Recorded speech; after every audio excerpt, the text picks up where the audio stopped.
Welcome to spooky season. Hi, folks. It's October, and you are listening to Walking Stories, the California Walks podcast, where we learn from the lived and learned experiences of the community and talk about urban planning, design, and how to make our streets safer. This is your monster host, CalWalks co-executive director, Kevin Shin. And I'm your Transylvanian host, Co-Executive Director Miha Babalai. Our last episode explored walking infrastructure for people ages 8 months to 80 years old and included stories from both mine and Kevin's personal experiences. We hope that you took inspiration and enjoyed some time with your own family and friends to appreciate exploring your own community after hearing that episode. This month, just in time for Halloween, we're sharing some spooky stories and experiences that we hope not only spark your interest in walking and biking, but also your desire to learn more about the unusual and unexpected. All of us have those spine-tingling experiences where you felt like something wasn't quite right, but you can't quite put your finger on it. What makes you feel out of sorts? I think paranormal activity has been experienced and documented for centuries, but in 2025, despite being so science-focused, as a society, when these things happen, we just don't know what to do. There's many things that we can't explain, and I look at all the best-selling books and movies, and I see that we really want to believe that there's more beyond just ourselves. The way I kind of see it is that we want to believe that there are these magical, interesting, complex worlds beyond us. And I think that both terrifies and intrigues us, especially when we experience unexplained events. But And of course, the unexplained is what always gets us thinking and gets us going. And sometimes we don't know how to explain that feeling or that sensation. So, of course, most of the time, it is nothing more than our own brains messing with us. But it is all part of learning and exploring about our world. So today we're joined by one of our CalWalks team members, Emilio Hernandez. Welcome, and we'll give him a chance to introduce himself. Yes, hello, Emilio Hernandez. I'm the Community Programs Manager with California Walks, and I've been with the organization now just a little over 2 years. I'm originally from Bakersfield, California, but I do live in Los Angeles, and I have a pretty exciting story to share, just a little bit about my previous time as a bike messenger. So I'm excited to talk a little bit with you all and be here today. Thank you. Fantastic. And so, Emilio, tell us just real quick a little bit, what are some of the projects that you've worked on with California Walks, and what is your favorite place to visit in the state? Oh, definitely. Yeah. I primarily manage the community pedestrian and bicycle safety training program where we work with local communities to develop action plans to make, their communities safer when it comes to bicycle and pedestrian safety. So that's been my primary role. And for me, the favorite place that I like to visit in California would have to be, and this may sound odd, but the desert, any desert, be Mojave Desert, any of the deserts. I just really like, being in that environment and, looking at, the magic of just, the way that the light is in dusk. And so Mojave Desert to Red Rock Canyon, I grew up kind of traveling back and forth up and down California. So I'm always happy when I get to the desert and see like the Joshua trees and stuff. That makes me feel at home. Very cool. And of course, the desert is one of those places where lots of people have been known to experience paranormal activity. So certainly you can see how that all sort of ties in. So you've got a story for us, and we're excited to hear it. So take it away. Yeah, I'm happy to share it. In my youth, I was a bicycle messenger here in Los Angeles. And while I do love the desert and I have a lot of paranormal stories about that, this particular story I thought was relevant because it takes place in the city. I was a bicycle messenger where primarily my role was delivering and filing court documents. And for those who are aware of kind of the bike messenger world, Uh, they usually just hand us documents and then we go file them because it's easier to go into the in and out of the court right before they close or right after they open. So this particular incident happened at the close of the day. I was leaving the Beverly Hills courthouse after filing some documents right after 5 p.m., riding down Wilshire Boulevard in Beverly Hills. And just as I was on my bike passing Saks Fifth Avenue, that's when I was hit. I was struck by a speeding driver. And it was a terrible accident. I flew into a blue mailbox, those ones that are bolted to the ground. Luckily, there was a someone shopping, a surgeon or someone who was able to stop the bleeding.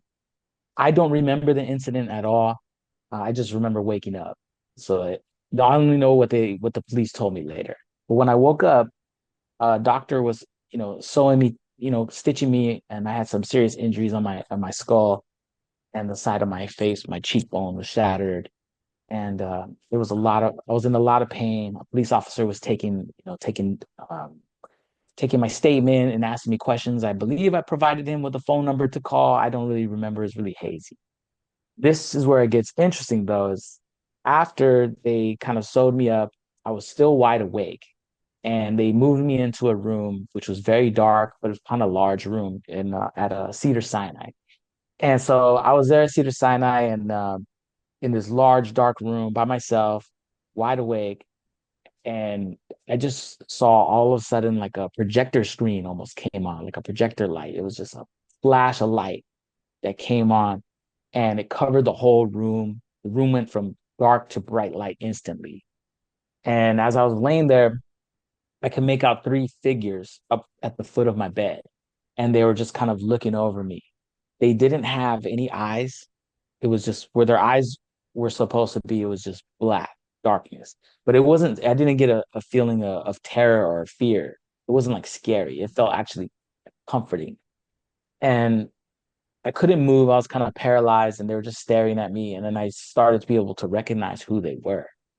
Two of them were relatives who had passed over 5 years before, two of my uncles. And then the third was a buddy of mine who I went to high school with, who was killed a year earlier. And so obviously these are Wow. people who are important in my life who came to like watch me or visit me. I don't know.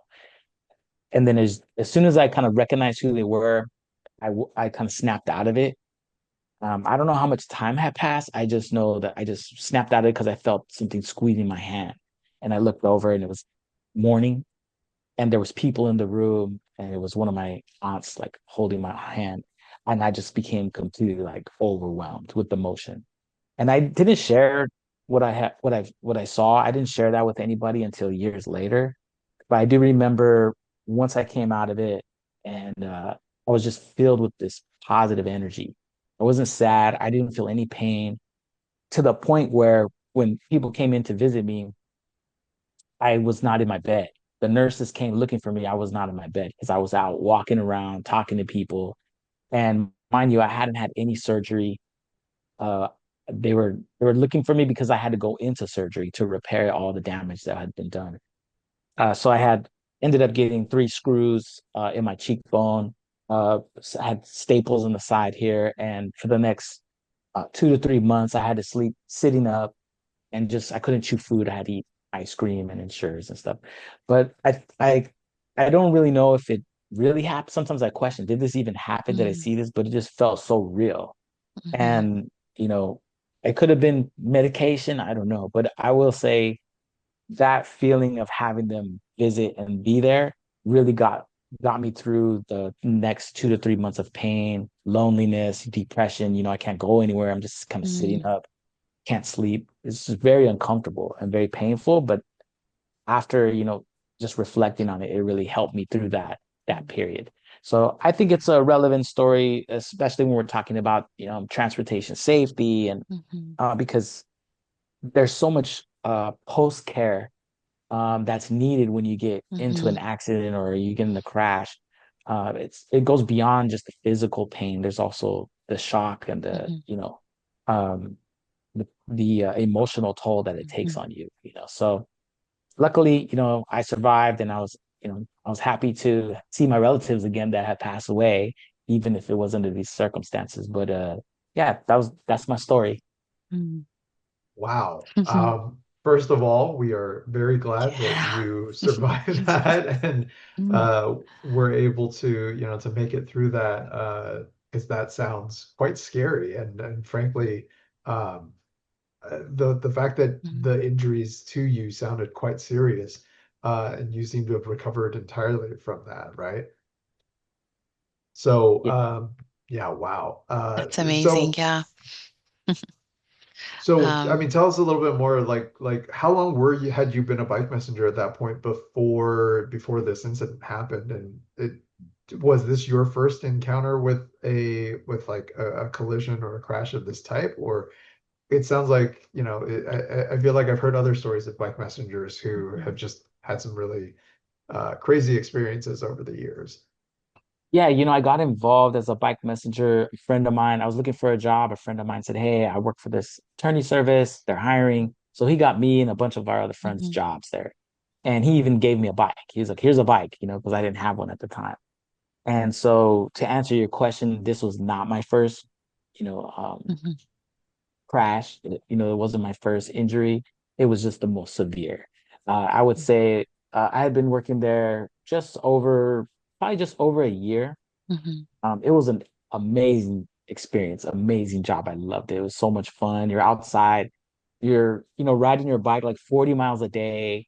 You get to talk to people. We would pitch in and get together, and there's a back alley behind some of the buildings where all the bike messengers and drivers would congregate. We would barbecue, pitch in, and everybody would bring food. And it was just like a wow. very positive community vibe. It was Mhm, cool. And you just feel good. You're outside riding your bike. But there is the danger of, at that time there was, a complete lack of infrastructure that supported that type of mhm, work. And so, you know, we kind of would just exchange stories. Everybody had a story of an injury. Everybody would mhm, show their scars. And so, yeah, it was a pretty dangerous job. Um, it was fun. It was a fun, I guess that was part of the excitement of the danger. In hindsight, I really wish I had learned more about bike safety, mhm, about um, what equipment I could wear or what to be mindful of, what areas I should, um, choose to ride in versus, mhm. other areas. So definitely, and looking back, even now when I drive down Wilshire Boulevard and I pass Saks Fifth Avenue, I always pass and I always say that's the mailbox I hit. And then I always remind myself, why did I take this route? There's no reason for me to ride down this Mhm, narrow, fast street. But mm. Well, you think you touch upon something that I think it's really important. Bicyclists are considered vehicles according to the vehicle code, but you have to take a test, and there's a driving test to get your license, and there isn't really for a bicyclist. And there's a lot of issues with the tests that are taken for drivers.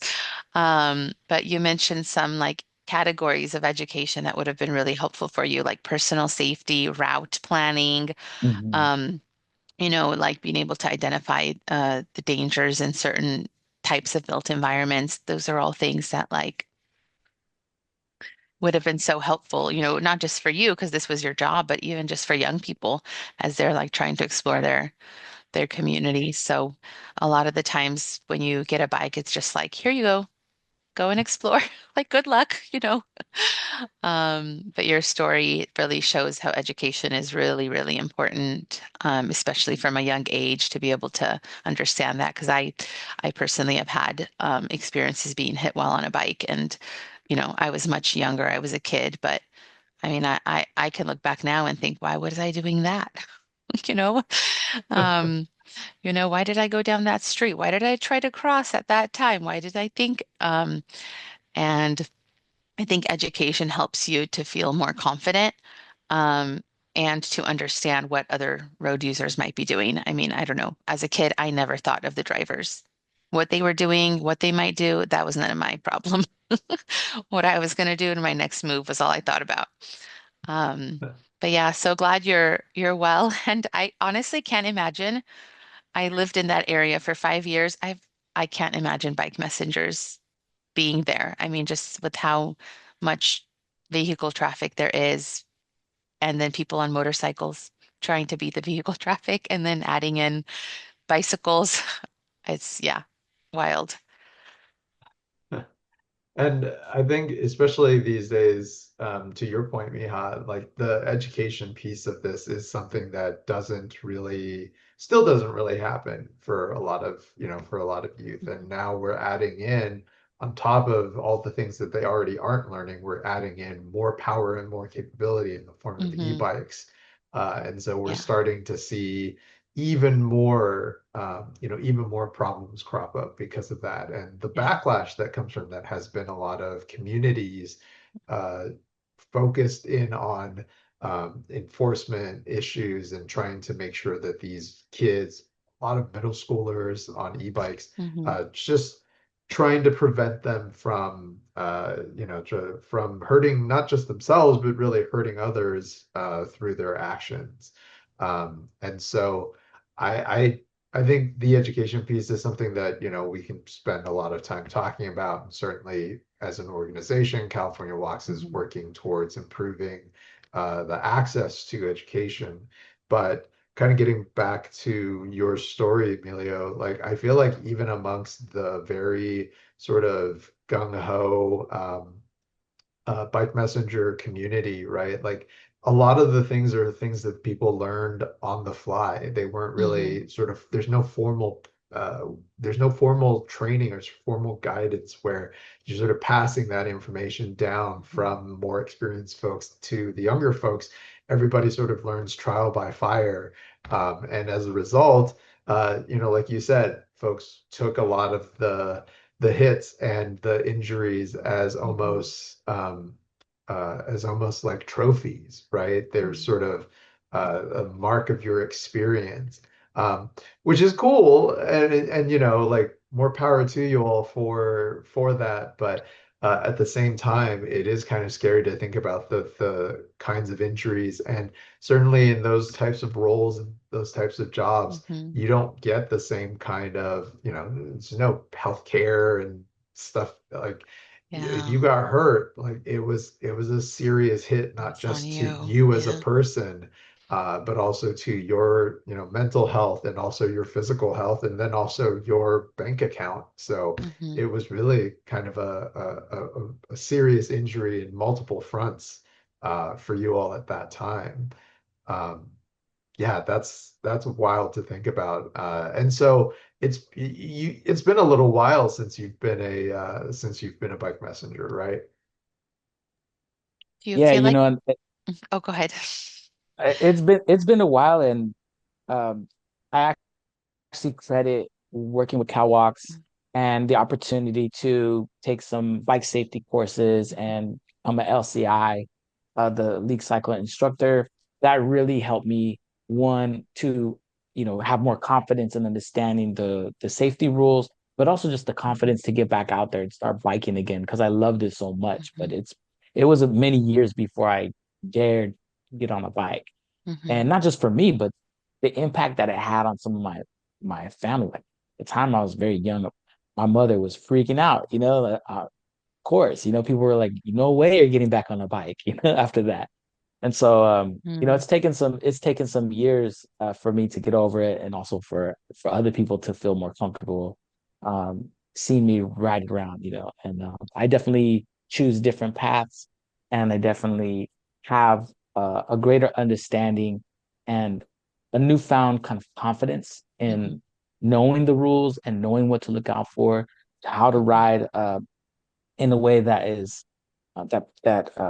predictable for drivers to see what I'm Hmm. doing, to carry the right lights and equipment Hmm. that to maintain that safety. But I definitely credit my work with CalWalks and the opportunity to be able to get more education and to share that with others. So I'm excited to share, what I've learned and share my story as much as possible. I share it with my nephews and my younger relatives so they can have that same confidence of going Hmm. to ride and knowing that they can ride safely.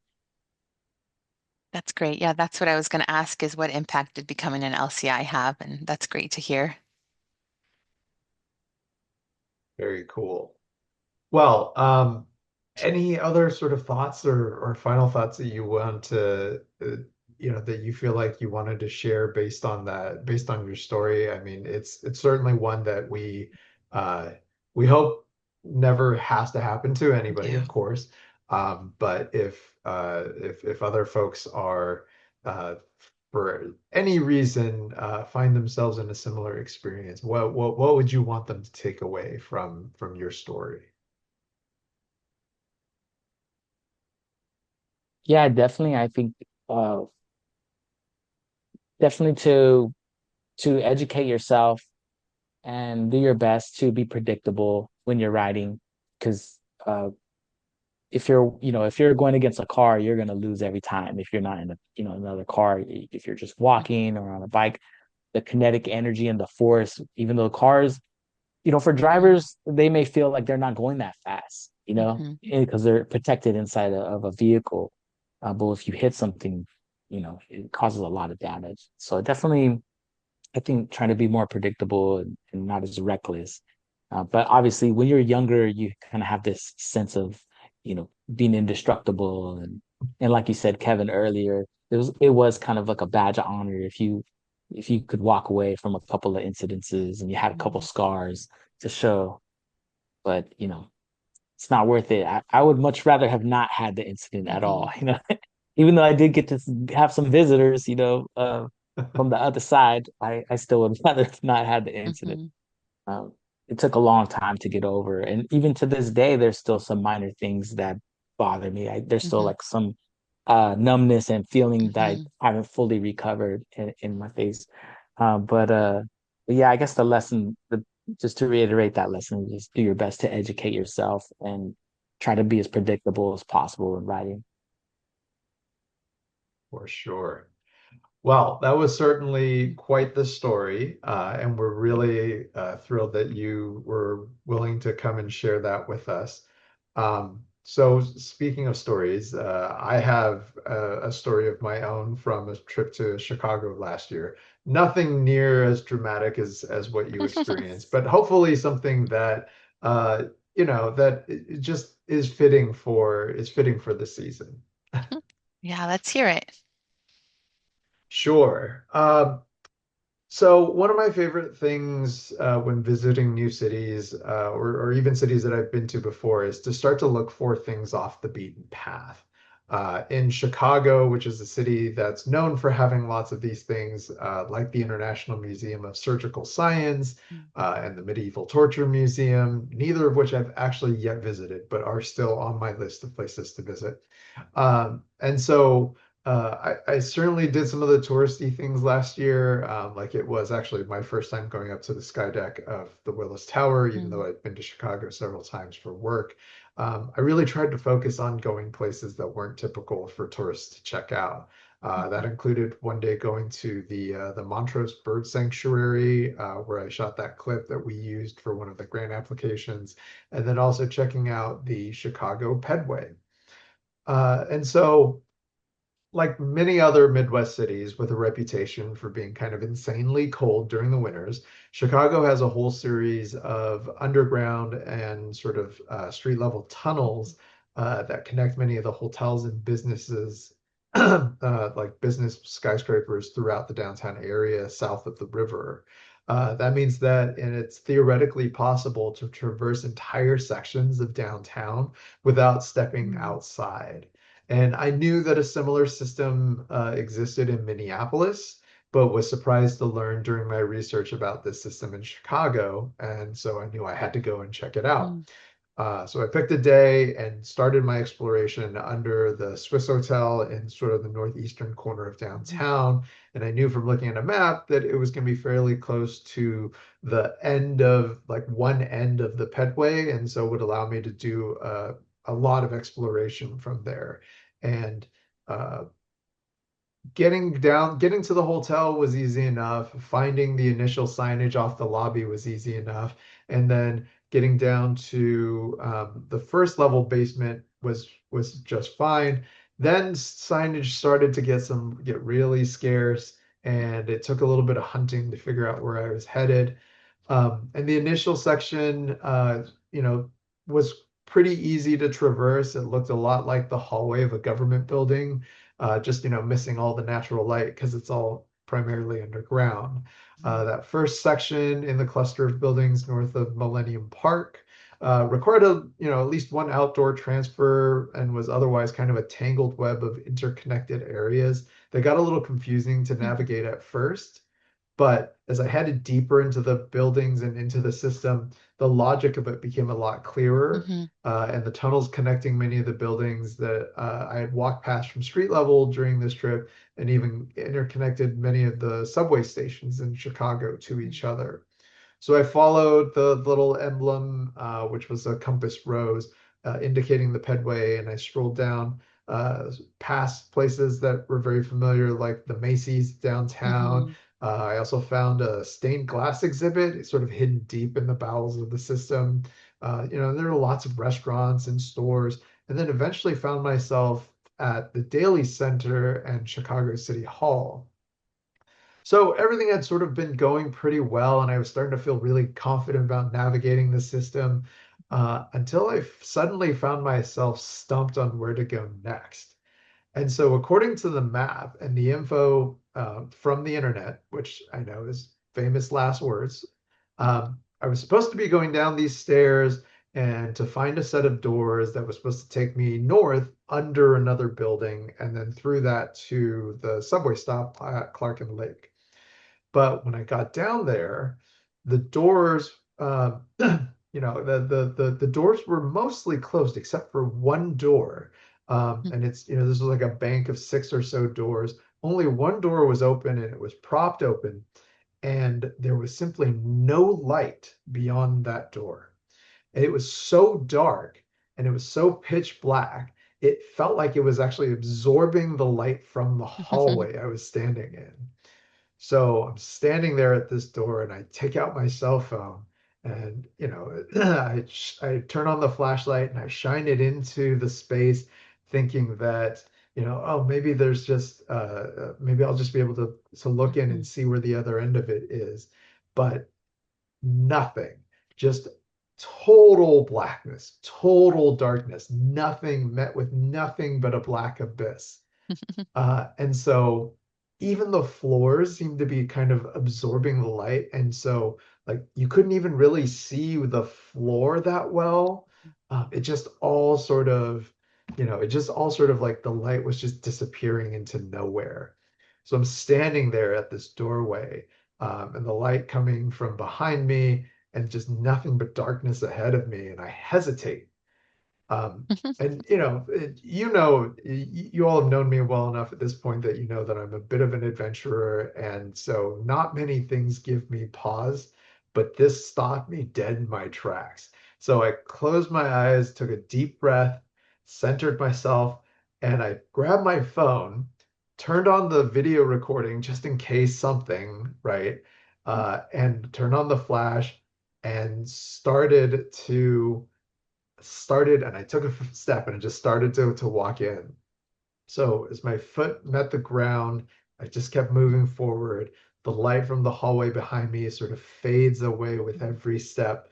And I'm moving my phone around, trying to see and using the light to try and illuminate anything, but it seemed like it felt like there were no walls. Hmm. Just the floor was covered with a layer of dust that just seemed to be soaking up the light, so it wasn't even reflecting light back, and so it was just creating this darkness. Hmm.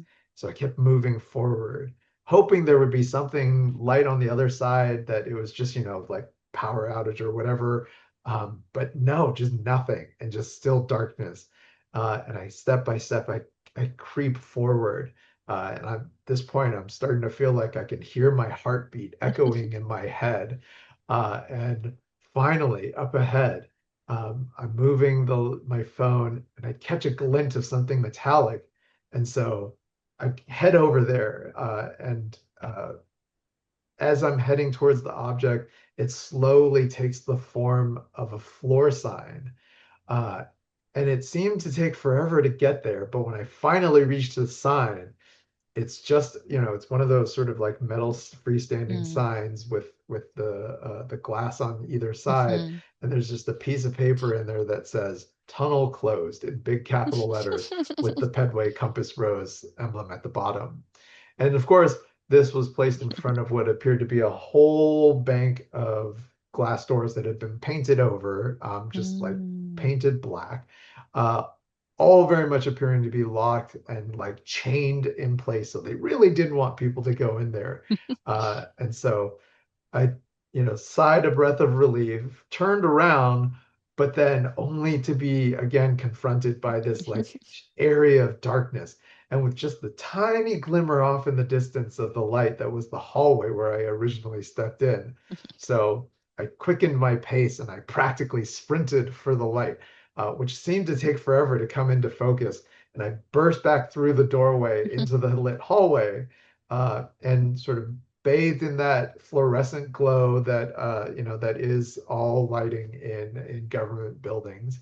And looking around, I was looking around myself at that point to see, like, did I miss something? Did I not see a sign or any kind of indication that the path ahead was closed? And yet, no, nothing. There was no signage, no nothing. The door was propped open, but there wasn't like an object holding it open. It Hmm. was literally just like open on its own. Hmm. And so, at this point, I'm a little bit like annoyed and a little bit weirded out, but I was like, all right, fine. So I go back upstairs, back up to street level, and trying to figure out why I had my progress thwarted, and only to discover that the building that was to the north of the Daily Center is completely demolished and is currently under construction. Oh. And so they really did not want people Hmm. going there, which makes sense. And had I realized that, I feel like I probably would have understood the whole situation better. But um, it makes me think that, this is an area of the pedway that doesn't get as much use these days. And so Hmm. they really didn't make the effort to kind of put up any kind of signage. But still, it made for a really trippy, very kind of freaky experience, because I don't think I've been in a space quite that dark Hmm.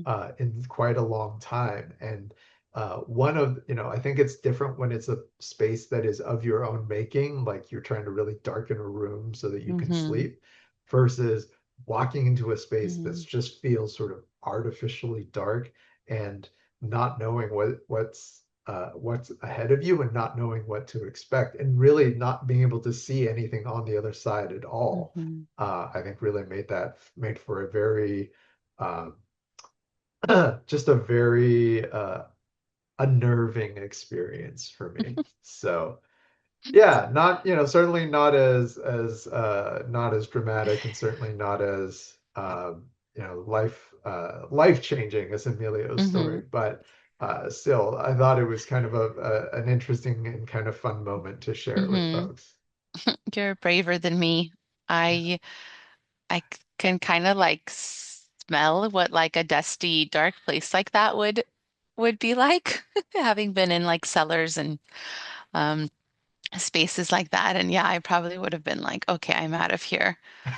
Um, yeah, I don't know how bad your prescription is on your glasses, but that's how I feel when I'm in a dark place and I don't have my glasses. You like kind of get lost in the space. It's kind of Mm. like blurry.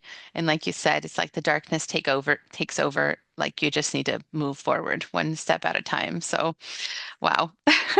I would have turned around as soon as I saw that the reflection ended, like it didn't bounce off of anything, the light. Yeah, Yeah, well, like I said, I'm a little bit of a nut in that case, for sure. yeah. If you would have went in, you don't know if you would have been able to make your way back out. It was so Hmm. dark. Must have been scary. Yeah, and I don't know why I felt compelled to keep Hmm. going, because in some ways, like, when I'm trying to explore these places, I'm really interested in sort of what is the intended experience, right? And so I'm trying to I feel like, to some extent, I feel obligated to keep going and sort of keep exploring. And I really, there was a point in there where I think I was just really interested in seeing what the hell was on the other side. And when you It's run like, into the wall that is at the other side and it's nothing. Um, but also it's sort of it is one of those things where um, had I not done that, I feel like I wouldn't be able to, I wouldn't be able to then like provide that feedback to other people and help make sure that other people don't make the same mistake yes. that I just did, right? Yeah, it's so interesting. I know a lot of cities have these underground tunnels for different, different purposes, different uses. Um, I just think that they would be so cool to actually like rehabilitate and let people in there. Um, this amazing spaces. I know I watched a show and there's some tunnels under LA that I didn't know about, and I was like, Mhm. wow, I would pay money for them to take me down there and tell me the stories of why these are here and what has happened in these places. Right. I'm so curious. I think what like really stood out to me, Kevin, is that you kept going, not knowing how far you'd have to walk. I'm like, for all you know, you could have been going for a mile and then had to turn back around. I don't know if you had a Yeah, sense of that's like, was it no sense of depth either once you go into it? no, but I guess part of it was also like I knew the entirety of the Hmm. Pedway system was only about maybe like 2.5 miles of Oh, total okay. length. So I figured it couldn't be that far, Hmm. but then again, who knows, right? Yeah, So exactly. yeah. Yeah. But you're absolutely right. Like a lot of these tunnel systems actually exist in various places. Hmm.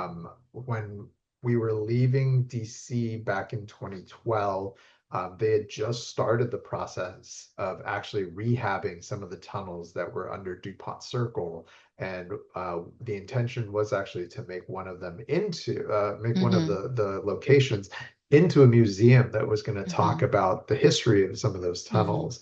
Um, in Long Beach as well. I believe there's a series of tunnels Hmm.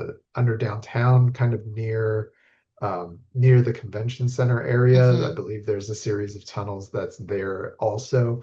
That they are the city Hmm. is looking for some way to kind of rehab them and make use Hmm. of that space also. And one other place that I've encountered, which I thought was kind of interesting, is I think it's Glendale.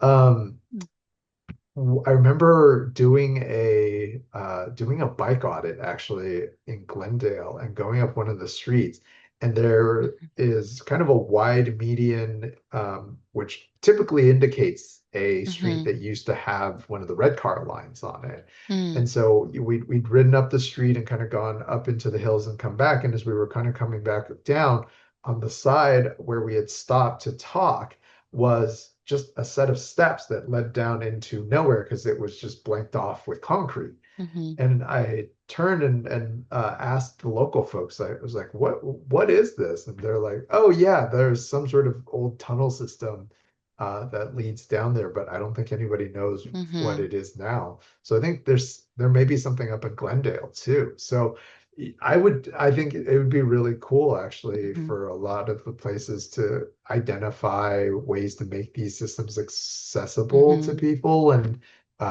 making them actually useful for transportation. And certainly in Southern California, we don't have the weather issue that sort of motivates a lot of these places to set up these tunnel Yes. systems. But it is still kind of cool to go check it out, to go check out and Hmm. explore. I was gonna say it's unique to some definitely geographies and weather systems. Sacramento doesn't, I believe, have anything like that. But I do know they have one spot in downtown where the original city was built, and it's one entire story below the current downtown Mm. because there was a 100-year flood and they decided to raise the entire city one story. But they kept Oh, this one wow. little part, I don't know how they kept it, but it's just one little part. There's an arcade in there.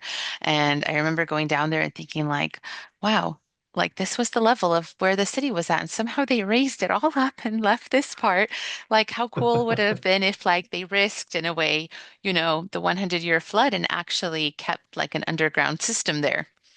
But they didn't. They didn't decide to do that. Probably it was good because, the 100-year floods can be really devastating. That But that description actually reminds me of, have you all seen the movie Demolition Man with Sylvester Stallone? mhm, So one of the scenes in that movie is them sort of like showing they've like glassed mhm, over old LA, which is mhm, underneath this new city that has been built on mhm. top of it. And so what your description just sort of reminds Yeah. me of that. Yeah, I mean, just so much history and like these now hidden, unknown places.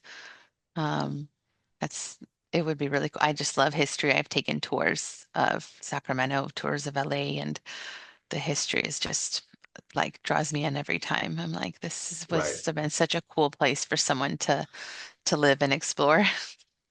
Yeah, and I feel like there are lots of those types of places all over the U.S. and Hmm. frankly, The all over world, the yeah. world. Yeah. Hmm. So, but one thing that my story sort of I feel like is interesting to point out is like wayfinding is just so Hmm. hugely important, and it's one of those things that gets overlooked a lot of times when we Hmm. talk about walkability and bikeability. Yeah. Making places comfortable to walk is important, but if you're not helping people navigate and find where things are, and especially, as I'm experiencing more, I'm discovering that some of these old buildings, especially Hmm. ones that are constructed out of certain materials, you walk into the building and all of a sudden your cell signal disappears, Hmm. because whatever compound is in the walls or whatever the composition of Hmm. the walls is, turns it into sort of a Faraday cage where it's Hmm. sort of blocking all of these electronic signals. Hmm. And so because of that, it's really important to have wayfinding signage because not everybody's going to be able to Hmm. navigate that building or that location using a cell phone or using other tools. And so it becomes Hmm. important to have signage that kind of helps direct people to where you need to go. And of course, had they put up Hmm. signs on the outside of said door that I walked through, I probably wouldn't have even bothered to go and explore the darkness in the first place, right? Hmm. Yeah. It's interesting because the use of like technology now to get around is, well, it's very helpful. It's easy. But I think it like disconnects us from the places around us. I mean, I Right. remember, I'm gonna like date myself now, but I do remember printing maps and having to go places, and you had to be really focused on where you were going, not to miss a turn, to like remember, like, okay, I made a right. Like, I'm a visual person, so I wouldn't remember the name of the street. I'd be like, I made a right at the McDonald's, you know? And now we do a lot of things like mindlessly, I'll say, walking, Right. biking, right? People are biking with, and they're just looking at the little phone that's attached to their handlebar, driving definitely. And that puts us in danger. But there's like limitations to these devices that for the most part I don't think we encounter in urban areas, but I've definitely heard of stories on the news where, the GPS map said there was a road and then all of a sudden the road ended and the river, was below. I've seen those in the news, and I mean like that's crazy to think, that we relied on this device um so much that you drove into a Right. river or, rode your bike into a river or something. But There's what that I'm getting episode at of is The just a Office. disconnect. Yeah, just a disconnect from our environment, I think, is something that if you didn't live before these devices, you don't really understand. Right. Like I definitely feel how disconnected we are from our environments, and not just while we're traveling, but when we go places, when we go enjoy places in nature. So it would be cool to like, I think even just maybe have some of these places to go to where you're not allowed to bring your devices, like almost to like train your senses back. to what they could have been. Right. Yeah. Well, there are starting to be some of those places. I'm starting to hear of like restaurants that want you to put your phone away and Mhm, be present in the moment. And we're starting to see mhm, schools and stuff where they don't want the kids bringing the devices into the classroom. And so I think mhm. it is important. But Yeah. I think all three of us are certainly of the age where we all remember living before that time where everybody was so dependent on having your Hmm. device with you all the time. So yeah, I totally get it. Absolutely. I'm a fan of bringing back the Thomas guides and the old maps, that came in the bi Yes. in the help It's you a like skill set navigate that's where dying you're gonna out. go. And to bring it back to your story, Kevin, you walked in because the door was open, and so Right. it Hmm. seemed like a natural pathway where you're supposed to go. And where I live is there's a canal that runs right here and it's a dead end street. Hmm. But there's a lot of the Waymo cars, Lyft drivers, Uber Hmm. drivers delivering stuff, and they all think they can cut through here, and then it just becomes a big bottleneck because it's a dead end. They have to turn around. I don't know if on the map it's showing that they can go through, but it just creates a big bottleneck. So Hmm. yeah, definitely got to bring back some Thomas guides or maps, or even wayfinding a sign that says dead end. Would be helpful. Yeah, Hmm. for sure. Well, so Miha, what about you? Any fun, spooky stories to share? Yeah, I do actually. So this one takes place in my apartment here in Sacramento that I shared a couple years ago with two amazing friends. We were all in college at the time, going to UC Davis, and on several occasions after coming home from work and just college, we found that one of the stove burners was on, and it really freaked us out. Like at first, we didn't really know what to think about it. Our first instinct was very human. We blamed each other, like you're forgetful or you're always in a rush. But then when it happened again, we were like, okay, we've been gone for hours. The kitchen isn't warm. Like it just didn't add up, and it really spooked us. We didn't really know what to make of it, and we kept trying to figure out what it was. And um, yeah, we literally didn't know what to do. It didn't seem like it was the stove, obviously can't turn itself on. It wasn't some kind of like, Wi-Fi controlled stove. It was one of those old school ones. Um, and we couldn't sleep after a while. So we did what we all thought would be a good idea is we just prayed over our apartment. And after that, nothing happened again. So Wow. yeah. That's certainly a little Um, freaky. Yes, yeah, especially because it was a like for me it was a new place. I had just left, my home in Orange County and I don't know, Sacramento was like an unknown to me, it was the capital and I didn't know I didn't know much about it. It was like it's weird to live in a state and know so little about the capital. But that was like my first, one of my first times here, and I just thought, like, what is going on? Thankfully, it didn't happen again because if it had, I think I would have. I do not like spooky stuff. I I don't do many of the activities and things like that around spooky season. Like, I never watch scary stories. They like stay with me for months in my dreams. So I'm sure it was like one occurrence away from me saying I'm out of here. Like. I need to find a new place to live.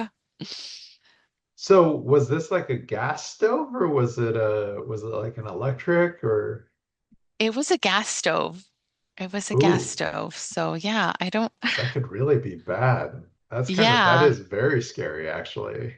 yeah. So it was very strange because we would think like, oh, did we leave it on? But why doesn't it smell weird in here? Why isn't the kitchen warmer? How did it turn on right before we get home? Right. That's Yeah. wild. I mean, to the point you made earlier about like Sacramento having been built up, maybe there is Up and something over. weird going on going on here, maybe there are Yeah. some leftover spirits in places.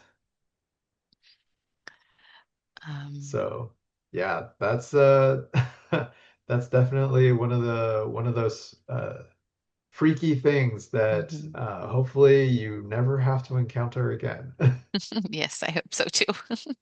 Yeah.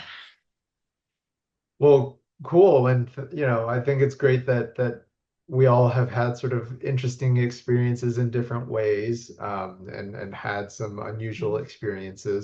And I do want to kind of, we talked a little bit about this where some of these cities have some like really cool kind of Mhm. historic trails and things like that, or hidden spaces. Mhm. And it really would be kind of cool for all of those to have the to for people to just have more of these types of opportunities Mhm. to explore. I know, in when we lived in Boston, there was like the Mhm. American Revolution Freedom Trail, and in DC there's the African American Heritage Trail. Mhm. And in New Orleans, you can do like some self-guided jazz trails Mhm. that take you across through the history of the creation of jazz. Um, and so I feel like regardless of all of our experiences in all of these different places, there are so many great places to explore where all kinds of fun and interesting and perhaps slightly freaky things can happen. And it's really an opportunity for people to go out and really find what's in their environment and what's in the community around them, right? Mhm.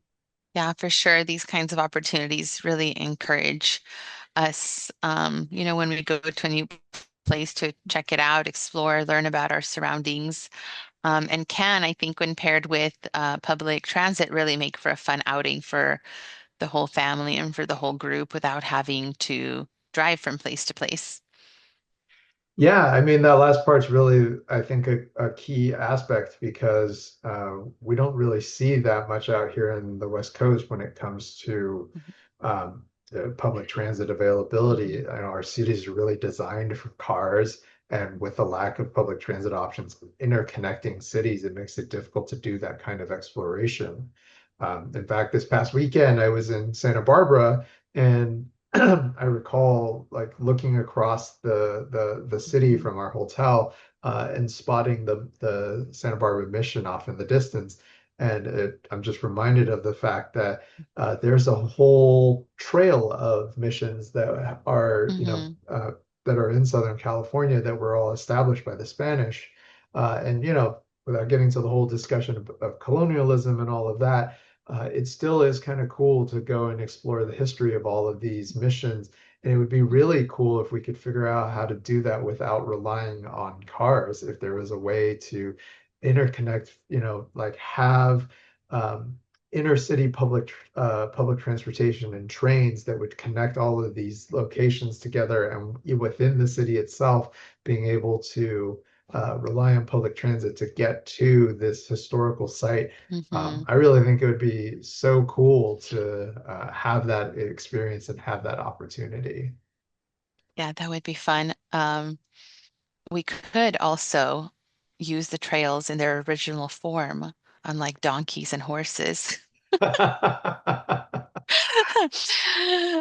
I just say that because I think that would give us like a perspective of the folks that actually use those trails for their daily Very lives. true. But active transportation, transit is the next best thing.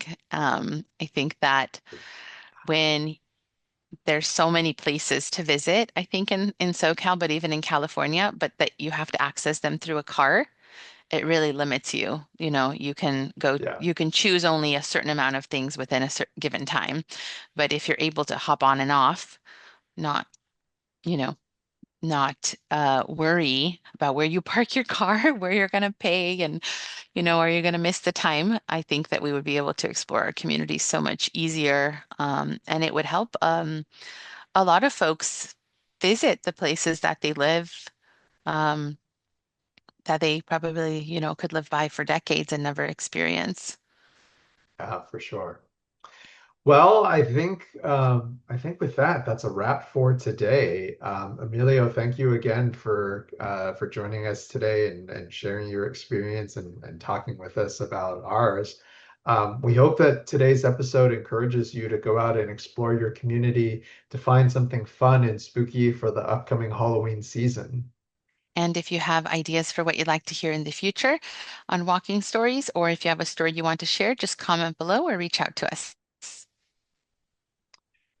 Yeah, please make sure you comment, like, and subscribe, and share this podcast with your friends and neighbors who you want to inspire to join us on a crusade to make our neighborhood streets safer. And a special thanks to the team at the California Endowment, whose generosity helps to make this podcast possible. Well, thank you all for exploring your community with us today, and we will be back next month with a whole nother episode of Walking Stories. Take care.